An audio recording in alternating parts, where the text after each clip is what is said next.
But it hasn't been an easy process for both refugees and sponsors. And to talk about the challenges, we're now joined by Mayada Azal. She is a government-sponsored refugee, and Joanne Green is sponsoring two families who have yet to arrive in Canada. You know, with that, Joanne, let's talk about the fact that you are part of a group that is sponsoring two Syrian families to come to this country, and yet they're still not here. What seems to be the holdup? It's process. We aren't actually informed as to what the holdup is, so we just hope that it passes quickly and our families do arrive in 2017. And it must be frustrating for those families as well. It is. We're in contact with one of them quite often, and yes, they just want to get here, and the teenage sons want to get back to high school, and the daughter, who is now the primary breadwinner for the family, she desperately wants to get to university. So obviously still a great need that is being expressed by people trying to get into this country. But Mayada, I want to ask you a question, because you arrived in January. You've now been here for several months. What has been most challenging about building a new life here in Canada?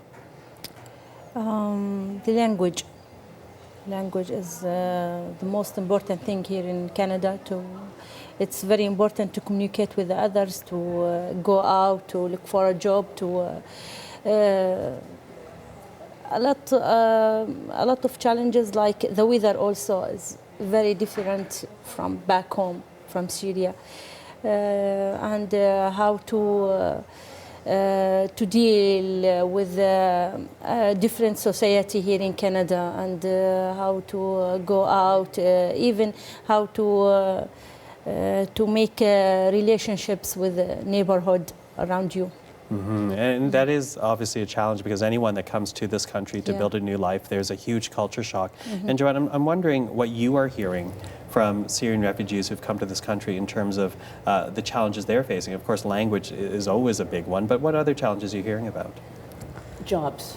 Mm-hmm. Jobs is a huge hurdle for a lot of them, and in part it's due to their lack of English, but just finding the jobs and being able to live close enough to jobs that they can get to, that's a hurdle, because of the accommodation they have. It may not be close to the jobs are available.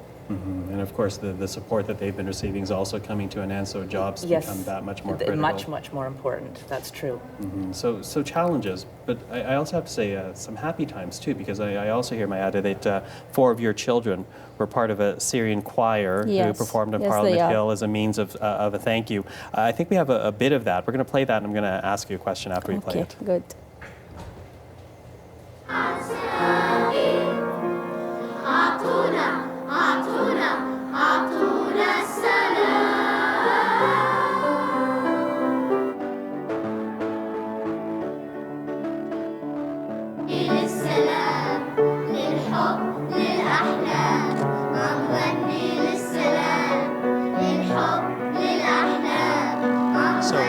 A beautiful tribute, literally a thank you from a Syrian children's choir, saying thank you to Canada, the people of Canada, for letting them come here and starting a new life. Mm-hmm. As you saw your children participate in that choir, what was going through your mind? Oh, I am so glad to see them participating in this choir, because they met so kind people there, and they can remember their Arabic songs, and participating also or practice Oh Canada. We all of us love this song, and they are so happy to meet also the Prime Minister Justin Trudeau, and he was so kind towards them, to listen to what they are singing, and to take photos with them. I'm so glad.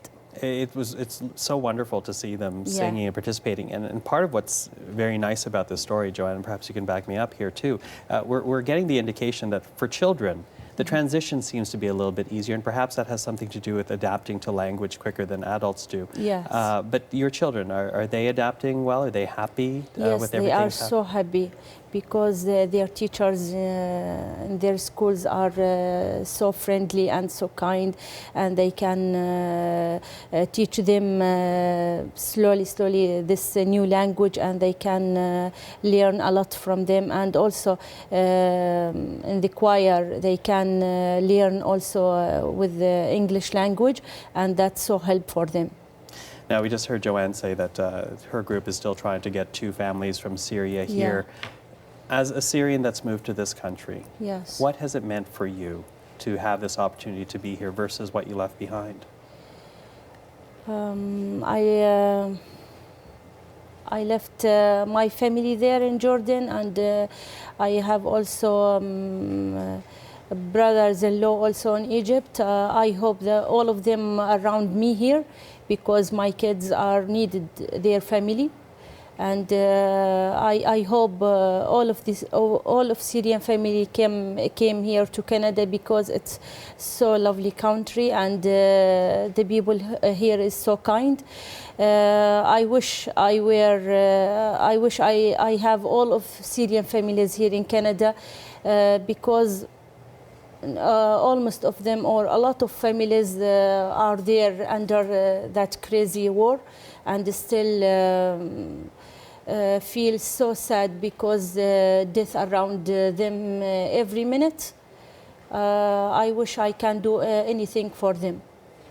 And Joanne, as you continue to work to bring Syrian families to this country, what message do you want to send to the Canadian government, Canadian authorities? If they could just somehow speed the process up. As Mayada said, there are so many people in great need, and they need to be somewhere safe. And all the Syrians we have met, not just Syrians, but all of the refugees from around the world that we have met, are wonderful people, and they're going to make truly wonderful Canadians. Joanne, thank you very much. Mayada, I know English can be a struggle, so I'm so honored that you came and shared your story with us. Thank you so much. Thank you.